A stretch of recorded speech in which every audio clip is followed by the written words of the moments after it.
Yes BJP నుంచి మనకి కుమార్ యాదవ్ గారు ఉన్నారు. ఎస్ బీజేపీ నుంచి.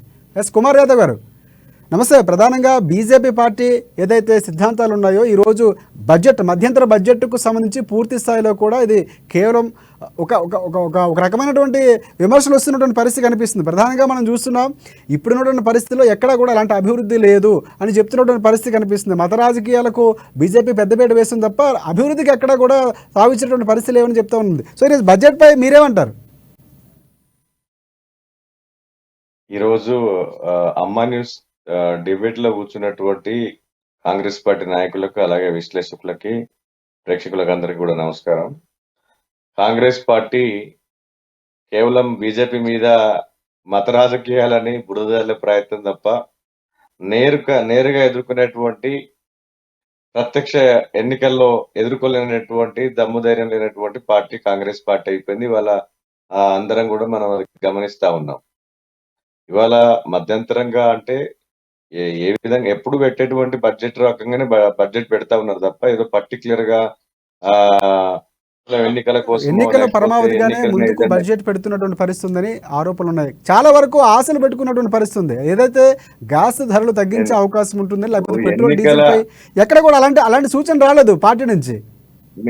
నేను ఏమంటున్నా ఇప్పుడు జనరల్ గా ఎన్నికలను ఎజెండా చేసుకుని భారతీయ జనతా పార్టీ ఏ రోజు రాజకీయం చేయలే,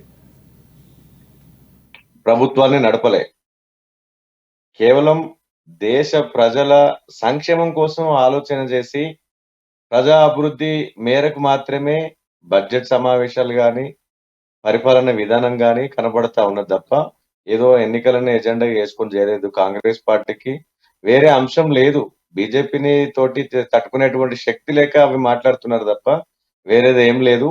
అందరికీ అనుకూలమైనటువంటి, ఆమోదయోగ్యమైనటువంటి బడ్జెటే ఉంటదని అందరు కూడా ఆశిస్తున్నారు. మేము కూడా ఆశిస్తున్నాము. ప్రజలందరికీ అనుకూలంగా ఉంటది. దాదాపు 80 కోట్ల మందికి ఇప్పటిదాకా ఉచితంగా రేషన్ ఇచ్చింది కరోనాను మొదలు పెట్టుకొని.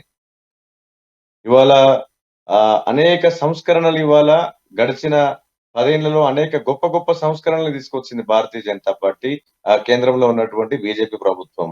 గతంలో కాంగ్రెస్ ప్రభుత్వానికి బీజేపీ ప్రభుత్వానికి చాలా అంటే చాలా నక్కకు నాగలోకానికి ఉన్నటువంటి తేడా కనపడుతుందని మేము బీజేపీ నాయకులను చెప్పట్లేదు, ప్రజలందరూ చెప్తా ఉన్నారు. ఇవాళ ప్రజలందరూ నరేంద్ర మోడీని కావాలని కోరుకుంటున్నారు. నరేంద్ర మోడీ పట్ల ఇవాళ విశ్వాసాన్ని పెంచుకొని ఉన్నారు ఇవాళ ప్రజలందరూ. మొన్న మేము ప్రజలందరి భాగస్వామ్యంతో అయోధ్య రామ మందిరం నిర్మాణం జరిగితే దాన్ని కూడా కాంగ్రెస్ పార్టీ బీజేపీ మీద బురద జల్లే ప్రయత్నం. ఒకసారి మీ ప్రశ్నకు మీరు మాట్లాడుతున్న దానికి సమాధానం చెప్పడానికి ఎస్ ఆచార్య గారు ఉన్నారు. ఆచార్య గారు చెప్పండి, మీ వర్షన్ ఏంటి చెప్పండి.